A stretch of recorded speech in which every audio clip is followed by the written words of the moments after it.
안녕하세요. 수심결 제5장 하고 있습니다.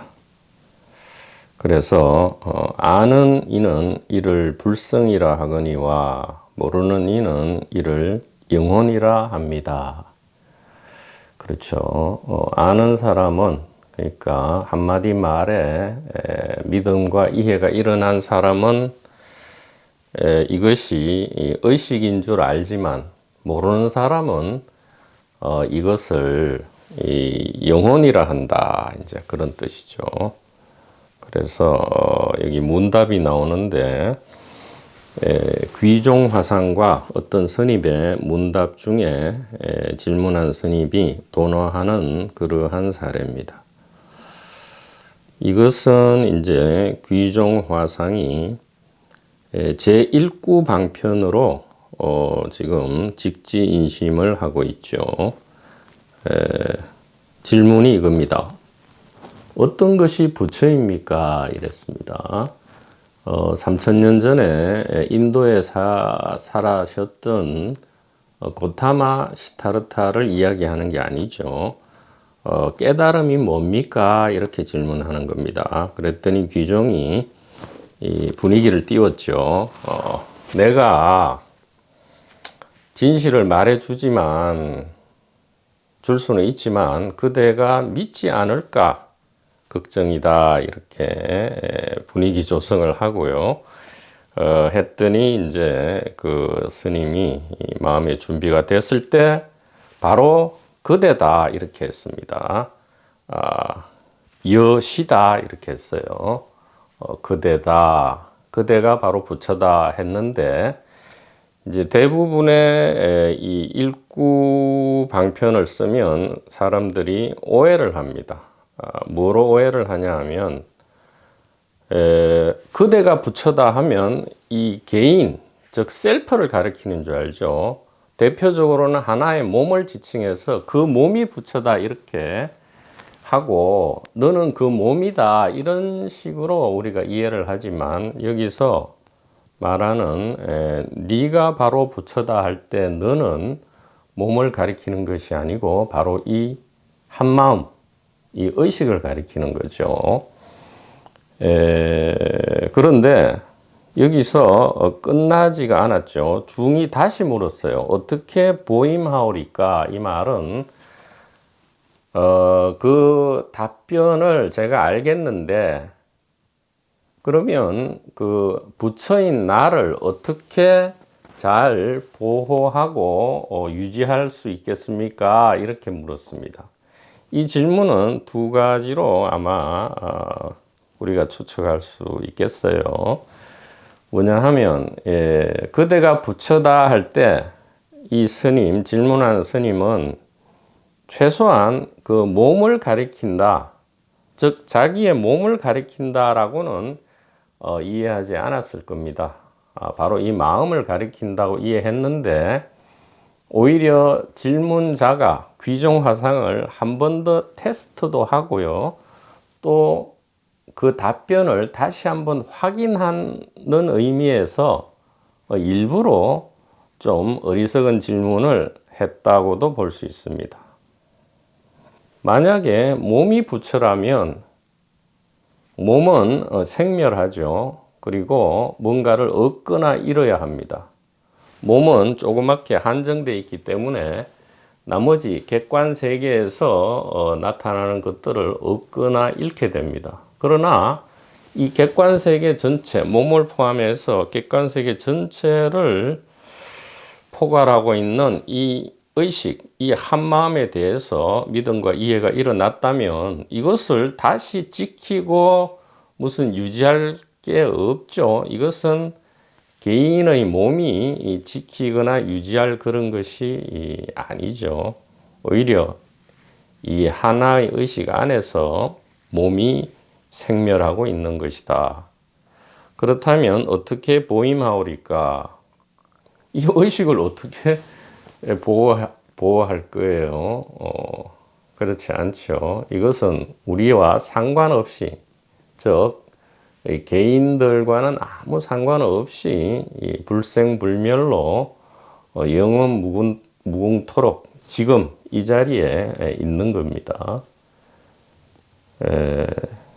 그래서 테스트 겸 확인 겸 한번 확인 질문을 했을 때 귀종 화상이 대답합니다.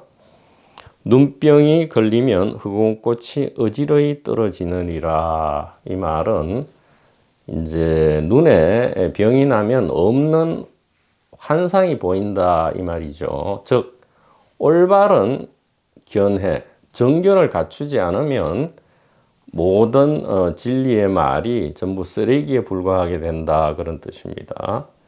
부처가 바로 그대다 할 때 그대를 몸으로 여긴다면 그것은 엄청난 착각이다 그런 뜻이죠. 그래서 이 질문은 첫 번째 답변에서 이미 확인을 했고요. 두 번째 답변에서 보다 확실하게 명백하게 이 한마음에 대해서 확실히 한 것이다. 그렇게 해석할 수도 있겠습니다. 그리고 실제로 이런 일이 있었느냐 아니면 하나의 설정이냐 이것은 큰 상관이 없습니다. 예를 들어 뭐 불교 경전이 대선 경전이 실제 부처님 설법이냐라는 논의가 있고요. 또 이 신약 성경의 사복음서에 나와 있는 예수님의 말이 실제 예수님의 말이냐 아니면 후대 작가가 그 이전에 유대교 랍비들의 말을 편집한 것이냐 라는 논란이 있지만 중요한 게 아닙니다. 왜냐하면 실제 개인적으로 존재했던 그 예수 여호수아 벤 요셉이죠. 여호수아 벤 요셉과 그 다음에 실제 존재했던 개인으로서의 고타마 시타르타는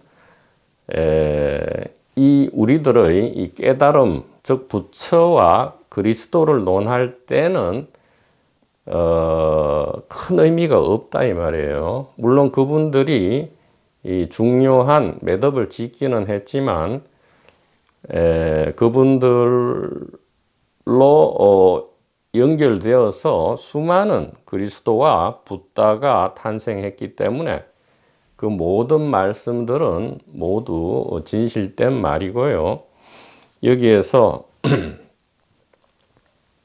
귀중화상과 어떤 스님의 문답이 실제로 있었던 일이든 아니면 이게 설정된 것이든 이 의식 안에서 일어난 바로 보자면 완전히 동일하고 똑같은 가치가 있다 이 얘기입니다. 우리는 꿈속에 일어난 일 혹은 상상 속의 일은 매우 가볍게 여기고 이 현실에 일어난 일은 진짜다라고 여기지만 이 하나의 마음에서 보자면 크게 다르지 않습니다. 질적으로 양적으로는 다를지 모르지만 질적으로는 완전히 동일하다 그렇게 봐야 하듯이 이 일이 이 실제 일어난 일이든 설정이든 우리는 무엇을 해야 하느냐 여기에서 이 하나의 마음 하나의 의식에 대해서 소중한 힌트를 얻으면 그것으로 이 수심교를 쓰신 보조 스님의 목적에 부합하는 것이고요. 또 그 은혜에 보답하는 것이다. 이렇게 말씀을 드립니다.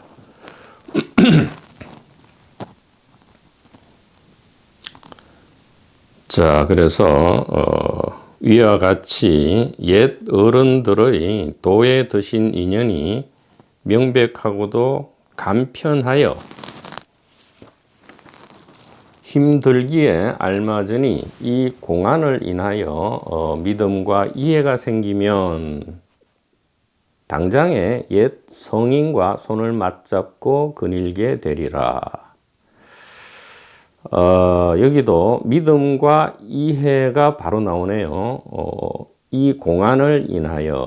자, 이 문답이 이제 공안이죠. 이 문답이 실제든 설정이든 간에 이것으로 인해서 이 하나의 의식, 이 한마음에 대해서 믿음과 이해가 생겨나면 곧바로 그것이 옛 성인과 동일해진다. 즉, 도노다, 깨달음이다. 이렇게 이야기를 하고 있는 것입니다. 신해가 일어나면 이 말입니다. 양유신해 처면. 즉, 믿음과 이해가 있게 되면 이런 얘기예요. 신해, 믿을 신자와 이해할 해자입니다. 그래서 신해 행정, 즉 믿음과 이해가 있고요. 이 이해를 바탕으로 일상생활을 하고 그러다 보면 시절 인연에 따라서 저절로 정흠하게 된다. 이 한마음, 하나의 의식을 정흠하게 된다. 이것이 그야말로 이 천성의 개철이다. 모든 성현들께서 성각들이 밟아왔던 길이다. 이렇게 이야기를 할 수 있습니다. 자, 이제 6장입니다. 수신결 6장. 깨달음에 의하여 닦는 것이요. 한꺼번에 신통이 나타나는 것이 아니다. 이게 신통, 육신통이라 그래서 신족통, 천안통, 천이통 뭐 이렇게 쭉쭉 얘기하고 누진통이 진짜 신통이다 뭐 이렇게들 얘기를 하는데 사실상 이 신통과 깨달음은 크게 상관이 없어요. 물론 신통이 나타나도 괜찮습니다. 나타난다면 꿈속에서 꿈속의 신통을 사용해서 꿈속의 괴로움을 구제해 줄 수는 있죠. 그러나 꿈속의 괴로움이기 때문에 결국 한 중생도 구제받은 중생은 없다는 것이 되기는 하지만 신통이 나타난다면 그것도 좀 재밌는 꿈이 될 수는 있지만 우리가 착각해서는 안 될 것이 이 신통이 나타나는 것과 깨달음과는 완전히 무관하다. 즉, 이 하나의 의식 안에는 신통이 나타날 수도 있고 안 나타날 수도 있다 이 말이에요. 나타나도 깨달음이고 안 나타나도 깨달음인데 신통이 나타나야만 깨달음이다라고 착각을 예나 지금이나 하기 때문에 또 이렇게 좀 걱정의 말씀을 6장에서 하고 있다. 그래서 신통보다 더 중요한 것은 그 앞에 깨달음에 의하여 닦는 것이다 이 말입니다. 즉 도노 후에 비로소 설거지 공부가 시작된다 이 얘기예요. 즉 이 성각 혹은 선지식 내지 이 그리스도에 의해서 이 우리의 진정한 정체에 대한 믿음과 이해가 있기 이전에 하는 모든 공부는 엉터리 공부다 이 말입니다. 예를 들어 변호사가 되고자 한다 이 말이죠. 깨달음을 변호사가 되고자 한다라는 목표로 비유해 보면 변호사가 되기 위해서는 이제는 반드시 로스쿨을 들어가야 되죠. 로스쿨을 일단 입학해서 비로소 변호사가 되는 공부를 하게 됩니다. 그런데 로스쿨에 들어가기도 전에 변호사가 되려면 일단 기본적으로는 법률 공부를 해야 되죠. 리걸 마인드를 갖추고 또 법률 공부를 해야 되는데 자기가 변호사가 되고자 하면서 무슨 공부를 하냐 하면 그냥 다른 공부를 하는 거죠. 물리나 생물 이런 거를 공부하면서 변호사가 되고자 하는 거예요. 또 물리나 화학 공부를 하면서 혹은 수학이나 문학 공부를 하면서 로스쿨에 들어가고자 하는 겁니다. 즉 방향이 완전히 잘못되어 있죠. 그런 공부들은 사실은 이 변호사가 되고자 하는 목표점과 아무런 상관이 없습니다. 그래서 공부는 일단 로스쿨에 입학해야 이제 비로소 공부가 시작되고요. 그리고 또 로스쿨에 입학한 이상은 이제 변호사가 되는 것이 어느 정도는 당연하죠. 즉 정상적으로 로스쿨 과정을 이수하면 변호사가 안 될래야 안 될 수가 없습니다. 마찬가지로 이 성각의 한 말씀에 의해서 믿음과 이해가 일어나는 것, 이것이 도노인데 깨달았다고 해서 그걸로 끝이 아닙니다. 즉 로스쿨에 들어갔다 해서 변호사가 되는 게 아니죠. 공부를 하지 않으면 변호사 시험에 합격도 못할 뿐만 아니라 다시 이전보다 더 못한 상태로 돌아갑니다. 마찬가지로 도노 후에 이 오후 공부, 깨달음 뒤에 공부가 없다면 오히려 도노하기 전보다 더 괴로운 상태가 일어나죠. 더 해괴하고 이상한 왜곡된 상태가 일어날 수밖에 없다 이 말입니다. 마치 로스쿨에 들어간 이후에 변호사가 못 되면 차라리 로스쿨에 안 들어간 것만 못한 그러한 상태가 되는 것과 마찬가지입니다. 물론 마음가짐에 따라서 관계없을 수도 있지요. 그래서 깨달음에 의해서, 즉 우리의 진정한 정체에 대한 믿음과 이해, 이 가느다란 한 줄기, 이 믿음과 이해에 의지해서 점점 진정한 공부를 해 나갈 때 결국 이 의식 혹은 한 마음에 이제 안주하게 된다, 그런 뜻입니다. 자, 물음이라. 그대가 말하기를 성품을 보았다 하니, 참으로 성품을 보았다면 곧 성인이리니 의당 신통과 변화를 놔두어 다른 사람과 다름이 있어야 할 것이오늘 어찌하여 요즘의 마음 닦는 사람들은 한 사람도 신통과 변화를 놔두지 못하는가? 이렇게 물었더니 이 보조 스님이 아주 격하게 답변을 하십니다. 대답이라. 그대는 미친 말을 함부로 하지 마라. 이렇게 합니다. 미친 소리 좀 그만해. 무슨 신통 같은 소리냐. 이렇게 나무랍니다. 사와 정을 분별치 못하면 미혹하고 뒤바뀐 사람이니라. 정사를 구분치 못한다. 이 말은 정은 무엇이냐? 우리들 진정한 정체는 이 단 하나의 의식, 단 하나의 마음, 단 하나의 영혼이다. 이게 정이고요. 사라는 것은 우리는 이 몸뚱아리 안에 갇혀 있는 개인적 영혼이다라는 생각, 이것이 사입니다. 그래서 정은 다른 말로 해라고도 하죠. 지혜입니다. 반야 신경할 때 반야를 우리는 매우 추상적으로 생각하지만 지금 명백하게 말씀을 드리면 반야는 무엇이냐?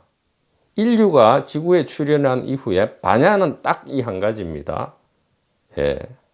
사람의 정체는 몸이 아니고 바로 이 하늘과 땅을 뒤덮고 있는 이 의식이다. 이것이 이 지혜입니다.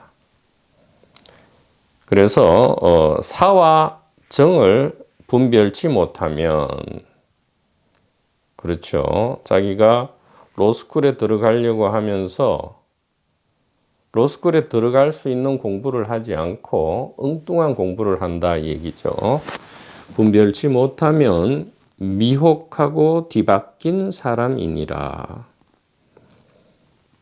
요즘 도를 배우는 사람들이 입으로는 진리를 말하나 마음으로는 물러날 생각을 내고 도리어 자신은 자격이 없노라 하는 과오에 떨어지는 것은 모두가 그대가 의심하는 바와 같은 것이니라. 그렇죠. 자꾸 내가 어떻게 저 부처님처럼 될 수 있겠나? 내가 어떻게 그리스도처럼 될 수 있겠나? 내가 어찌 공자나 노자와 같은 혹은 소크라테스나 플라톤 같은 사람이 될 수 있겠냐? 될 수 있습니다. 그들도 우리와 하나도 다르지 않았어요. 그들이 무엇을 가지고 말하고 듣고 먹고 마시고 걸어 다녔느냐 이 말입니다. 이 성인들이 사용한 이 법신 그것이 지금 바로 우리들이 똑같이 여기에 가지고 있으면서 사용하고 있습니다. 어떻게 사용합니까? 어떻게 작용합니까? 법신은 어디에 있습니까?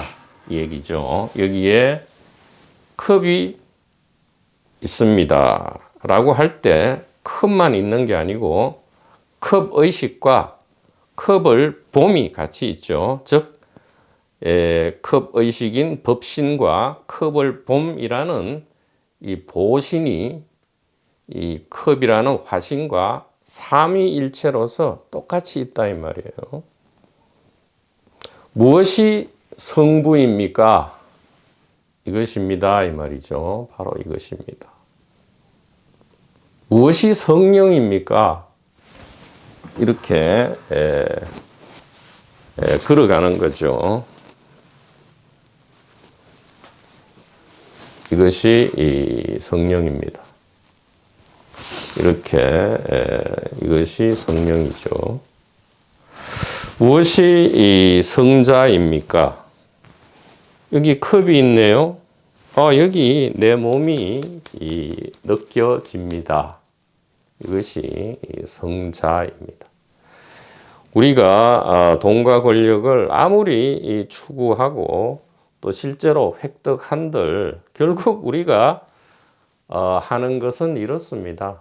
그냥 아침에 일어나서 배고픔과 추위가 없는 상태로 상쾌한 이 공간 속을 이렇게 두 발로 걷고자 하는 것, 이것이 우리의 최종 목표입니다. 왜 그렇게 했어요? 이것이 곧 성부고 성령이기 때문입니다. 이것이 곧 법신이고 보신이기 때문입니다. 참으로 그렇지요. 돈과 권력을 한껏 획득해도 결국은 우리가 하는 것은 이것이 다입니다. 돈과 권력을 획득치 못한 사람도 아무 관계없이 이렇게 할 수 있는 것이죠. 그러니 얼마나 평등하고 진실된 것이겠습니까? 그래서 이 깨달음을 다른 말로 안욕따라 삼맥삼보리, 즉 무상정등각이라 했죠. 평등한 깨달음이다 이렇게 했습니다. 왜 평등합니까? 돈과 권력이 있거나 없거나 지식이 있거나 없거나 이 수심결을 알거나 모르거나 우리는 똑같이 이 안에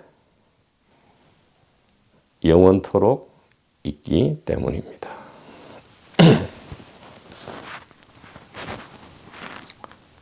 그래서 모두가 의심한다 이 말이죠. 도를 배우면서도 앞과 뒤를 알지 못하거나 진리를 말하되 근본과 끝을 모르는 자를 삿된 소견이라 하고 도를 닦는다고는 할 수 없나니 스스로를 그르칠 뿐 아니라 남까지 그르치나니 조심할 일이 아니겠는가. 그렇습니다. 자기 공부를 하든 혹은 인연에 따라서 이 소식을 전하든 간에 사실은 그 두 개가 하나죠. 소식을 진실된 범위 내에서 전하는 것, 그것이 곧 도노 점수의 길이고요.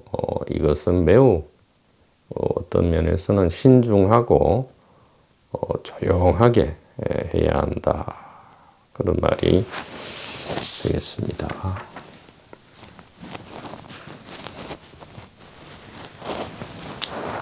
그 다음에 이어서 말씀하십니다. 대체로 도에 들어가는 문은 많으나 요점을 말하면 도노와 점수의 두 문에서 벗어나지 않느니라. 비록 말하기를 도노와 돈수가 최상의 근기가 깨닫는 길이라고는 하나 과거까지를 미루건대 이미 여러 생 동안 깨침에 의해 닦아서 점차로 익히다가 금생에 와서 듣자마자 활짝 깨달아 한꺼번에 마친 것이니 실제에 의해 논하건대 이것 또한 먼저 깨닫고 나중에 닦는 근기이니라. 그렇다면 이 동과 점의 두 문호는 천성인의 궤도이니 옛부터의 성현들이 모두가 먼저 깨닫고 나중에 닦으셨으며 닦으심을 인하여 정득하신 분이니라.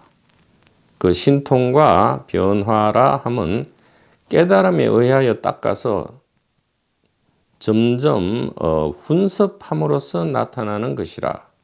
깨닫는 즉시에 나타나는 것이 아니니라. 이렇게 합니다. 그래서 이 도노, 돈수도 결국은 따지고 보면 도노 점수와 마찬가지다. 그런 뜻입니다. 도노 돈수도 도노 점수와 같다. 그래서 앞선 모든 성현들이 걸으신 길은 이 도노 점수의 길이고 또 이 도노 점수에 의해서만 차차로 훈습되어서 신통 변화가 나타난다. 신통 변화라는 것은 이제 초능력이 아니고요. 우리가 상식적으로 알듯이 뭐 천리안이나 뭐 텔레파시 이런 것이 나타나는 것이 아니고요. 우리가 평소에 생각과 욕망에 끄달려서 고통을 일으키죠. 특히 인간관계에서 고통을 일으키는데 이 모든 고통을 일으키는 헛된 생각이 이제는 사라짐으로써 혹은 그런 생각을 이제는 제어할 수 있게 됨으로써 더 이상 이전에는 고통을 주던 것이 고통이 아니고 오히려 뒤집어져서 즐거움이 될 수도 있다라는 것이 이게 신통 변화라고 합니다. 공자님도 말씀하셨죠. 나이 50은 지천명이고 이제 나이 60은 이순이다 하셨습니다. 70은 종심소욕 불유구 이렇게 하셨죠. 즉 50에 지천명 도노한다 이 말이죠. 하늘의 뜻을 안다. 이게 지천명인데 이제 불교식으로 이야기하면 도노입니다. 나이 50 정도에 이제 깨달으면 60이 되면 즉 10년 정도 점수를 하게 되면 이순이 된다 이 말은 귀가 순해진다. 즉 이전에 나를 괴롭혔던 온갖 내외의 생각들, 외부로는 이제 총용약경이죠. 즉 칭찬과 모욕, 즉 다른 사람이 나를 욕을 하거나 혹은 다른 사람이 나를 칭찬하거나 혹은 내 안에서 일어나는 각종 자기 비판 혹은 자기 칭찬 등등에 대해서 더 이상 걸리지 않는다. 즉 귀가 순해져서 한쪽 귀로 돌아서 한쪽 귀로 빠져나가 버린다. 이것이 이 10년 도노 점수의 이제 신통 변화고요. 다시 10년이 지나면, 그러니까 20년이 이제 도노 점수가 되면, 즉 깨달음 후에 20년간 뒷설거지가 이루어지면, 즉 훈섭이 이루어지면 어떻게 되느냐? 종심소욕 불유구. 마음이 원하는 바에 따라서 언행하더라도 전혀 이 법신과 어긋남이 없다. 그런 뜻입니다. 종심소욕 불유구. 이것이 진정한 신통 변화다. 이렇게 이야기를 하십니다. 이 도노 점수와 도노 돈수 이야기에 대해서는 다음 시간에 또 자세히 이야기를 하도록 하겠습니다.